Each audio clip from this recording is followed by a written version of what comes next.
So I was a little ambitious last week. Thought I could get through way more than I could. But so I wanted to kind of slow it down this week and really try to emphasize. There's really only one thing I want to talk about today. We'll still go through all the verses here, but there's really only one thing I want to get to today. So if you turn to Exodus chapter 30, we'll continue on. We're talking about the altar of incense and the physical attributes, everything about it, where it's located. I do want to kind of just summarize a couple things from last week, a couple things I felt that I talked very quickly through. But yeah, I'll try to slow down and focus a little more. Again, all these things you could do studies for weeks on every single word in here. And so what I'm focusing on, what I'm speaking about, is literally how just these things I think pertain to this very present moment that we're in. So definitely not all-inclusive, comprehensive, if you will, but for this moment, this hour. So the golden altar, again, remember, was in the holy place. And then I'll just read through it. In verse 1, it says, "Thou shalt make an altar to burn incense upon." First and foremost, it's an altar, a place of prayer, praise, and sacrifice. And if you remember, I walked through the first 5 instances of that word in the book of Genesis, and even in the first one in Exodus, the first 5 times, it's not just a sacrifice was being made by man, it was a promise being spoken by God. So it's not purely sacrifice, prayer, and praise. It is also a place of covenantal agreement in which he has promised something and we believe it by faith. But it's an altar, and it says, "Of shittim wood thou shalt make it. A cubit shall be the length thereof, a cubit the breadth thereof. 4 square shall it be." Remember, 4 square, it is global, it's universal. 2 cubits shall be the height thereof. Again, it's taller than it is in its square dimensions. It is that witness, that head and body, Son of God, Son of Man, all of those things. The horns thereof shall be of the same.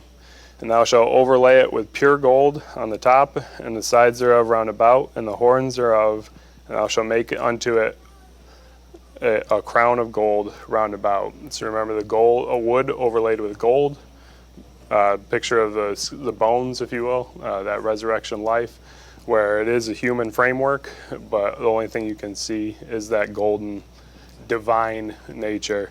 And if you remember, I spoke on resurrection, and specifically the one I wanted to bring to remembrance again is when Jesus, when he was telling them, when they asked him, "Hey, she had 7 husbands, they all died, whose husband is she?"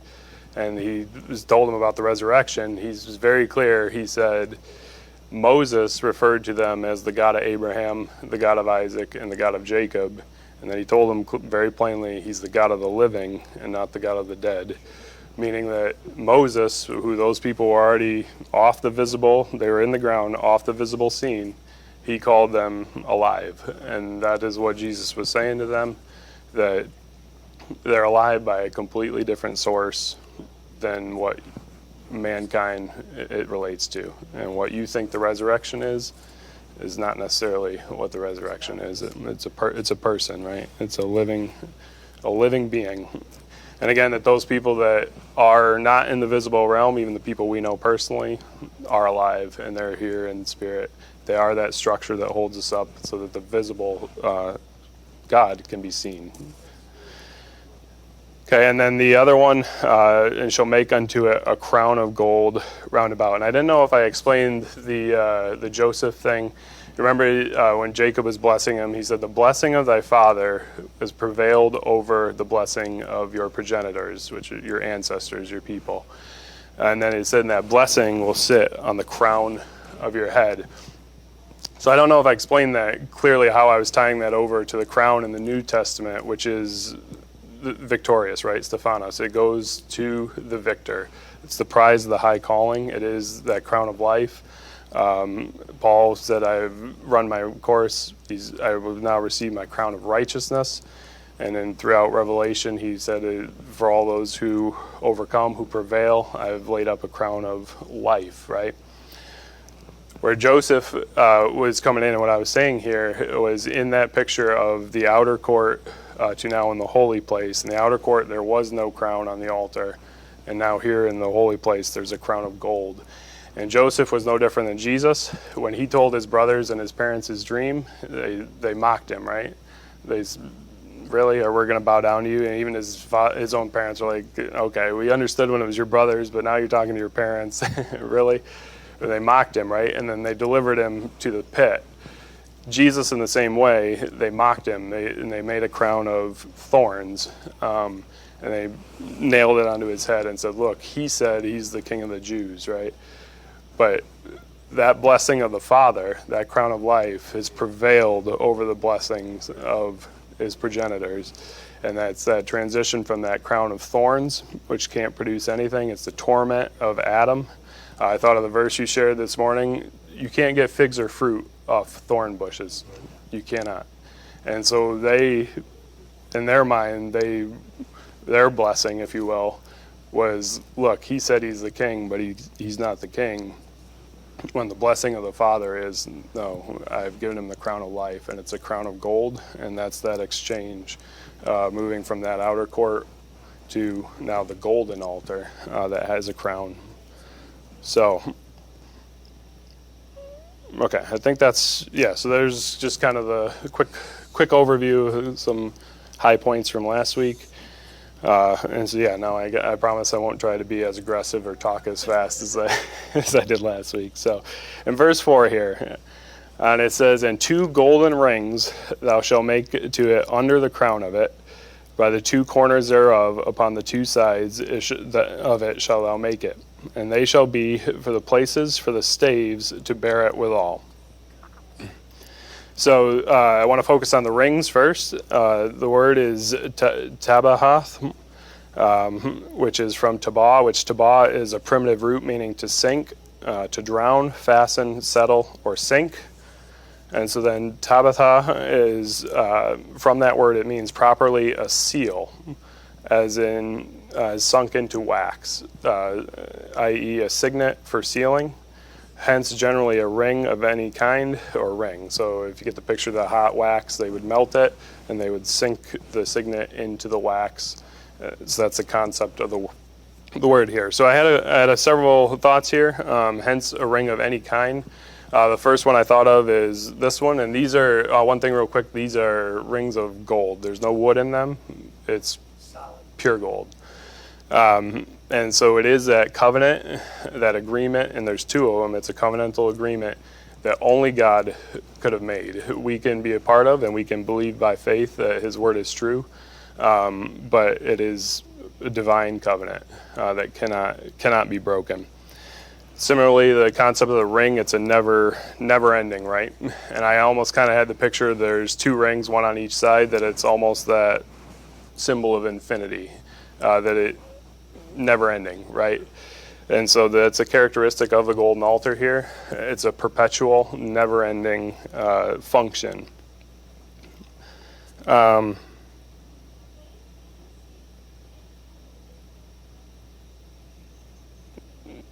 So I will talk about that first then. And when it comes to that point, a couple of things I picked up out of Brother Varner's study book. He likened it to 2 persons interceding, again, the prayer and the praise of the golden altar.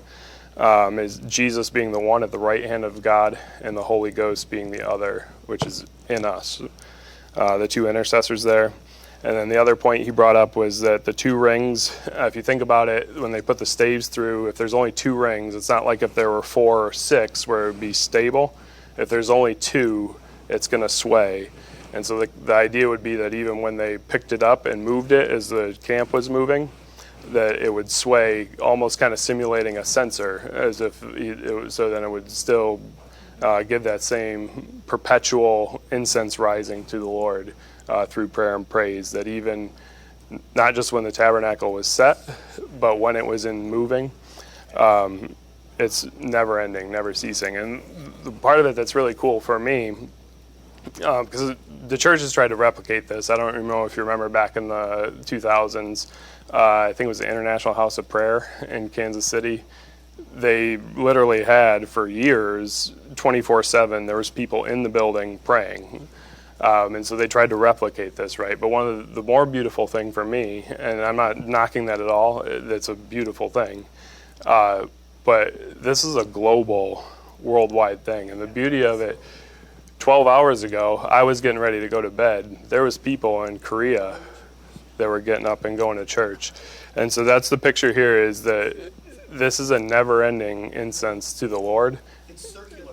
Yeah, circular. The whole entire world, the whole entire body of Christ, and we're just that one portion of it. But it's a never-ending ascension to the Lord. So then the other thing here is that signet. I want to focus on that signet and that seal. That's a symbol of authority. That was something that kings would do. People in authority giving their word, giving their seal that carried every bit of their authority. And the verse that I thought of was in Hebrews chapter 4, verse 14. It said, "Seeing then that we have a great high priest that is passed into the heavens," okay, transition from holy place to most holy place, "Jesus, the Son of God, let us hold fast our profession. For we have not a high priest which cannot be touched with the feeling of our infirmities, but was in all points tempted like as we are, yet without sin. Let us therefore come boldly to the throne of grace, that we may obtain mercy and find grace to help in the time of need." So that same authority that was given to him through his walk is the same authority that we have to come boldly to that throne room. And that is the covenant that he has made with us. So, okay, so that's verse 4. So there's two golden rings that are holding the staves. And in verse 5 it says, "And thou shalt make the staves of shittim wood and overlay them with gold." Again, same construction, if you will, as the ark itself, or as the altar itself. And again, it's just that same picture of a resurrected, a new creation, living being. So the word here for staves is H905, bad, I think it's pronounced. Yeah. But so this word is pretty cool. It's properly separation. And that's one of the key things I want to talk about today. But it's separate. They were completely separate entity. They had to be inserted connected to perform their function with the altar. They were set aside when they were not in use. They're separate. By implication, a part of the body, a branch of a tree, a bar for carrying, figuratively the chief of a city, and then a few other things here. But then the other words that it lists here are alone, apart, bar, besides, branch, by self, of each alike, except only, part, staff, strength. So again, separation. So my first thought always, holy. This is holy. And his people are holy. The other thought here, I think, is probably the most obvious one. It's the branch man, right? It's a branch. And there's so many things we did weeks of study on the branch man. There's so many things you could say and talk about it. There's only two I want to talk about, because I was trying to think how do I talk about this, and the thought it came into my mind is the hand of God in the earth. So if you turn to Isaiah chapter 11, and awesome Corey talked about the branch and the vine and the branches last Sunday. John 15, you could spend the better part of an hour there, right? But in Isaiah 11, verse 1, it said, "And there shall come forth a rod out of the stem of Jesse, and a branch shall grow out of his roots." So we know who that is. It's not just Jesus. It's head and body.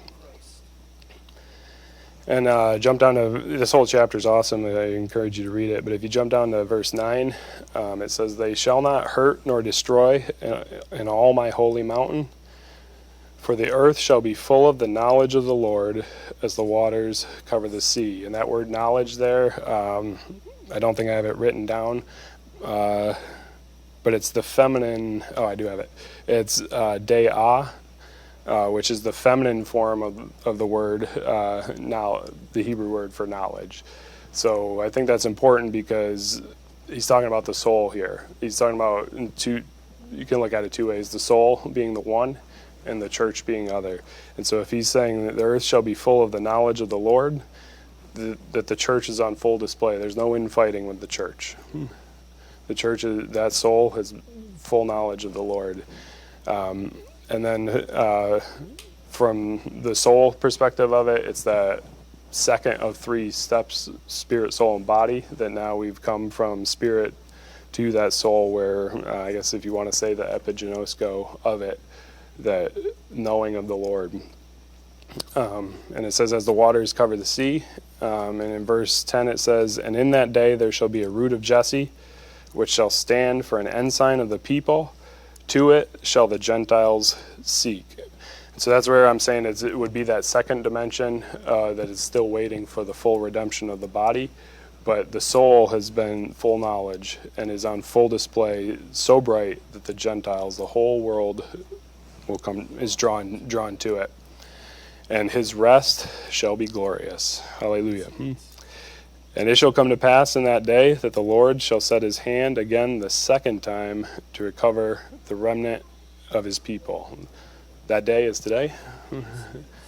He is setting his hand.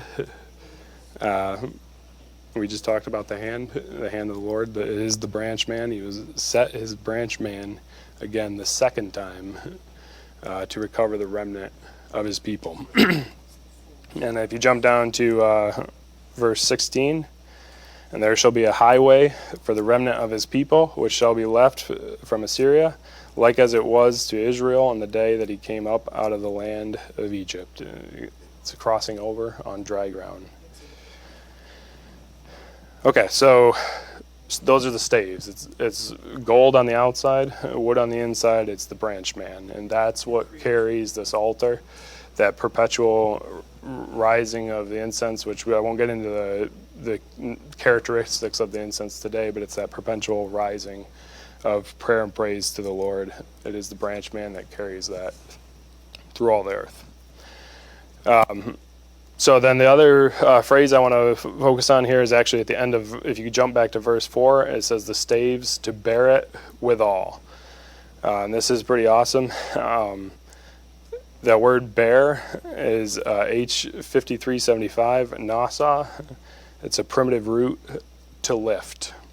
In its most simple, there's a whole, in a great variety, it says it literally to lift in a great variety of applications, literally and figuratively, absolutely and relatively. It covers all of it, to lift. So I saw that word and I was like, man, that reminds me of a Greek word. Which Greek word am I thinking of? G142, which is Ido, which I can't say it correctly because you have to roll the R, which is a struggle for me. But Ido, which is to lift up, by implication, take up or away, figuratively to raise the voice, to keep in suspense, especially to sail away.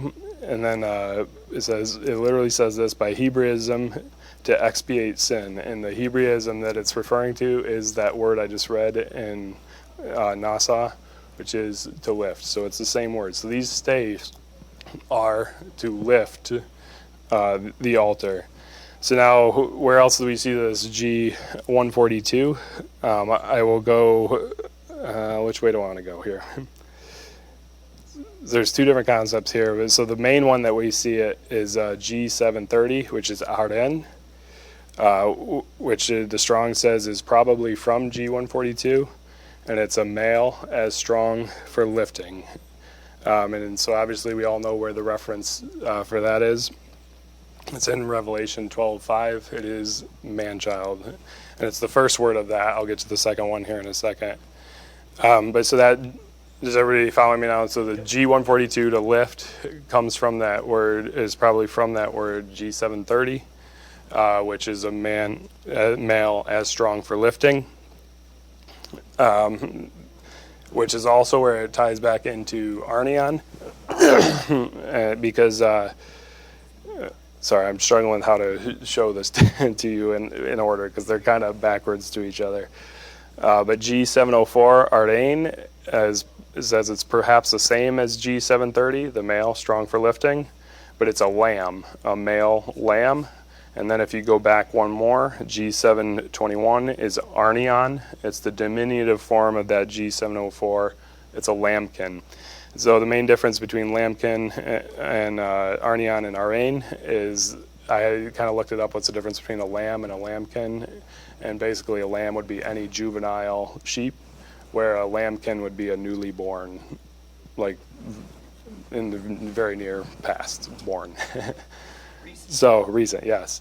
So that word Arnion, if you follow it all the way down, is that lamb. It's the overcoming lamb.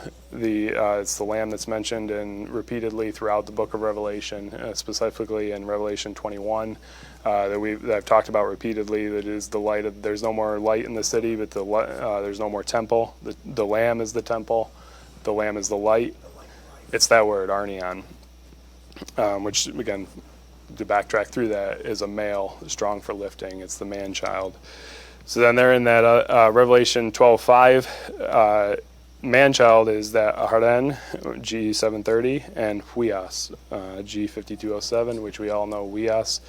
It's the mature son, though fully grown. So it's kind of a foreign concept to man that you could have a newly born lamb that is fully mature. Only the Lord could do something like that, right?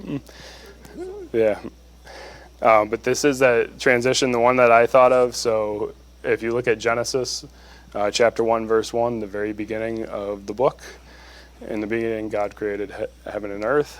And similar type, if you look at the very first verse of the New Testament, Matthew 1:1, it says, the book of the generation of Jesus Christ, the Huias of David, the Huias of Abraham. So in the beginning, he created the heaven and the earth, and now in the second covenant is a fully mature son of Abraham, fully mature son of David. He's here. It's in the flesh. And it is the man-child. It is that branch man that is strong for lifting right out of the gate. Yeah, no, go ahead. I mean, if we go to the original design of human, that's Adam, right? Yeah. Was he born a baby or was he born an adult? Yeah. Right? Adult. Yeah. God had formed of them. Yeah, that's awesome. I hadn't even thought of that, but yeah, it is the new creation man, spiritual. Yeah. 30 years old, Jesus, the Christ, Mm-hmm. happened at the River Jordan. Yeah. When the Holy Ghost came on him. Yeah. It was a whole new dimension, brand new, birthing, whatever you want to talk about. Yeah. But he was ready to go. Strong for lifting. Mm-hmm. All ready to go. Because he went straight into the wilderness Yeah. to show who was boss. Yeah.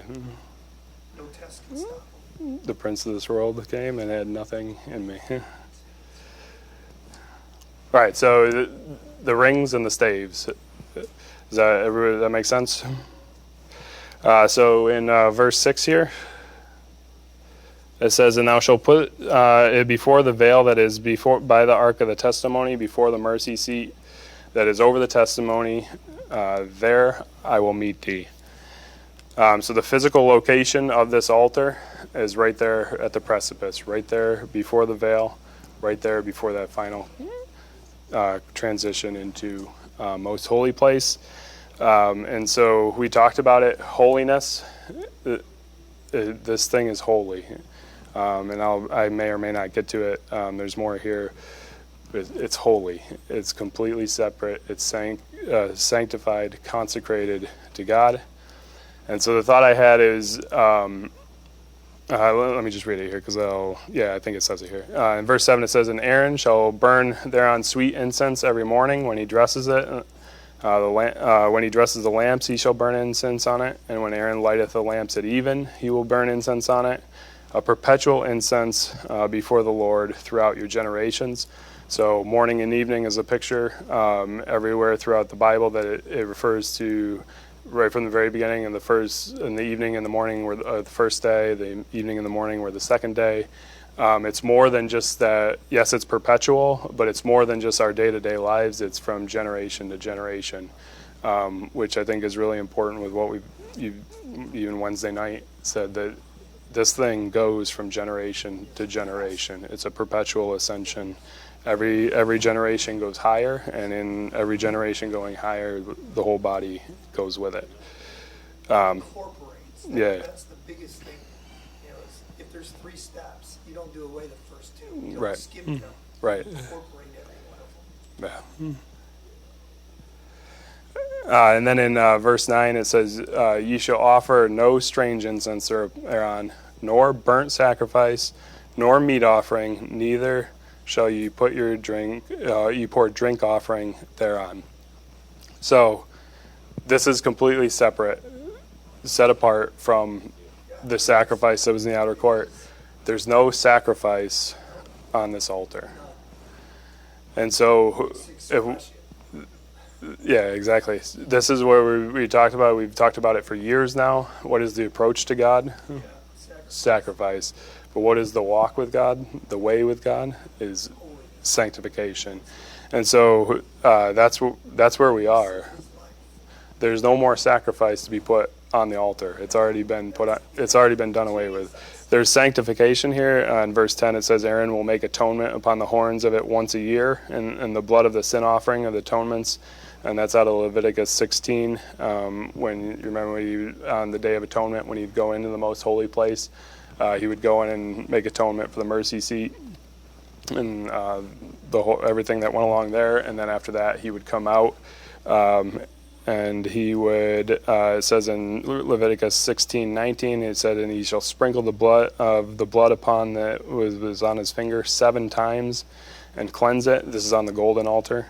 "And hallow it," or sanctify it, consecrate it from the uncleanness of the children of Israel. So there was a once a year atonement of it, but there's no more sacrifice. There's no sacrifice performed on this altar.